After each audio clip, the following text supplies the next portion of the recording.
Man, this series is so fun to watch. Both the Blackhawks and Kings are so good. I feel like I'm watching the Stanley Cup final. Yeah, but the Leafs beat them both this season, so is there a consolation prize, or... Woo! Are you just gonna get hammered? Get me a toaster. Magic Angel Robot from Winnipeg! What the hell are you talking about? This team is ruining my life!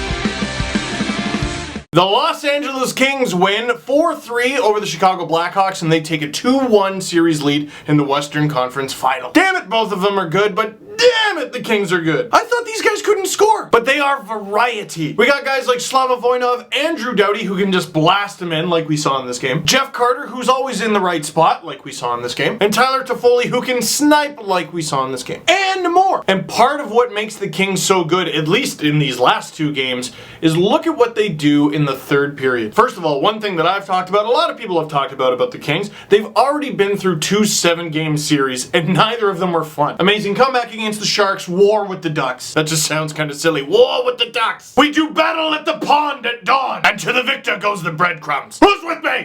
Anyway, and okay, game 7 and oh, it's so hard. Doesn't that mean they should be tired? Well, if they are, they're not showing it. At least over the last couple games, they get better as the game goes on. Shot totals tell you one thing, and the Kings shot totals in the third period over the last couple games have been amazing. Outshooting the Blackhawks 30-13 over the last two games in the third period alone. Game 2 is 12-6. In this game 3, 18-7. But it's not just the totals, it's when the shots were taken. These two charts come from extraskater.com. They're excellent. They show a team's shot attempts and when they happen. The red line is the Blackhawks. The other line is the team that's winning 2-1 in this series. And to get a little, advanced, the Kings were the #1 Corsi team in the league this season. So game in, game out, odds are they would have more shot attempts than their opponents. Which we've established shot attempts are good because they lead to goals. Shot attempts sound better when you call them what they are. Goal attempts. Not necessarily scoring chances, but they are score attempts. But anyway, the Kings do something in the third period that I always harped on the Leafs for. They don't crawl in a shell. We look at them as this stingy scoring defensive fortress that just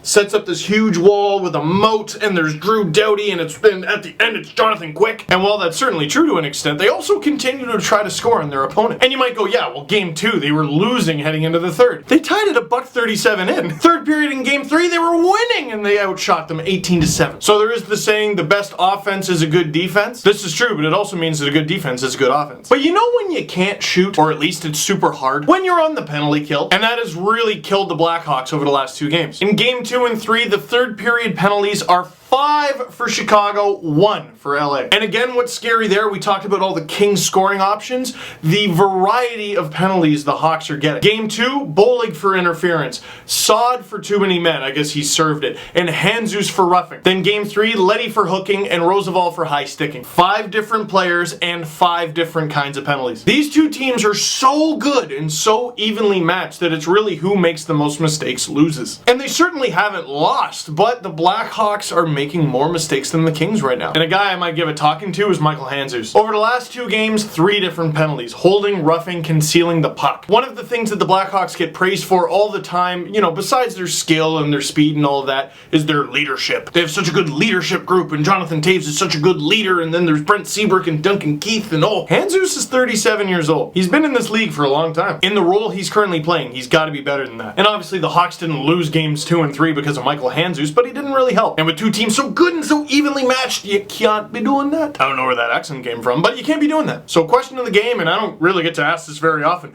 what do the Blackhawks have to do to win? It's funny, for such a good team, the Blackhawks play the underdog role really well. I expect them to come back big in game 4. And another question, are you guys watching all the other hockey? There's not a shortage of hockey. Got the gold medal game for the World Championships. You got the Memorial Cup final. Leafs fans, a couple Leafs prospects playing huge roles there. Matt Finn captaining Guelph, Antoine Bibeau in net for Val-d'Or. And you got the American Hockey League playoffs too. Round 3, the Marlies haven't lost a game yet. Now that's it for this one. Thank you very much for watching. If you liked this video, click like. If you really liked it, click subscribe. Got another video coming tomorrow with the Habs and Rangers doing battle, and brand new Panago Pizza Steve Dangle podcast coming up. Woo!